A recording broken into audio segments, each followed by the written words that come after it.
"15 years ago, I knew nothing about China. I first visited China as a tourist with my parents, and I remember walking the streets of Shanghai and visiting the old gardens of Suzhou and being so impressed with the ancient culture and modern developments of this country. I became fascinated with Chinese culture and language, and also with its growing importance in the world today. I wrote about my experiences in my diary every day. To me, China was like a mystery, and I wanted to unravel it. At the time of the trip, I was just 16, and it left a deep impression on me. In the future, I said I want to write about China and its rapid developments, to understand it myself, but also to make other people understand it. 10 years ago, 5 years after my first trip to China, I decided I wanted to go back. This time, not as a tourist, but as a student.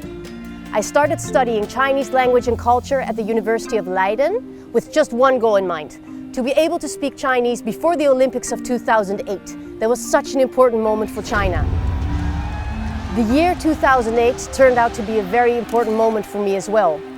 Firstly, I was selected to work at the Holland Heineken House in Beijing, and I was part of the Olympics as a hostess and Chinese translator. I helped people to find their way in Beijing, and I even guided the Dutch Prime Minister. Then I got a scholarship from the Chinese government to study at Beijing University for a year.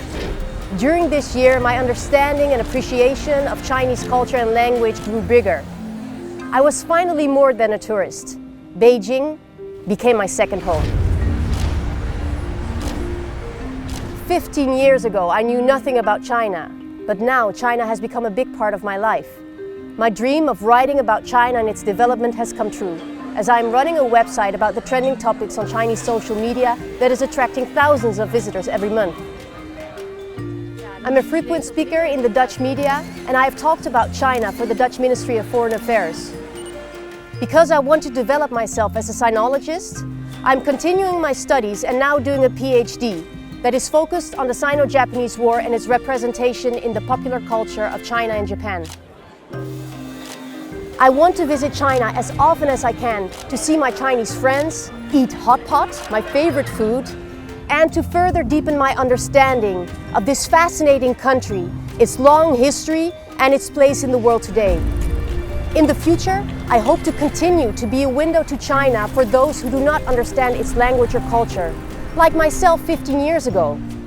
Being a sinologist is not just my job and my study, it has become my passion.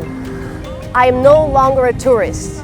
I now feel that I am part of China, and China is part of me.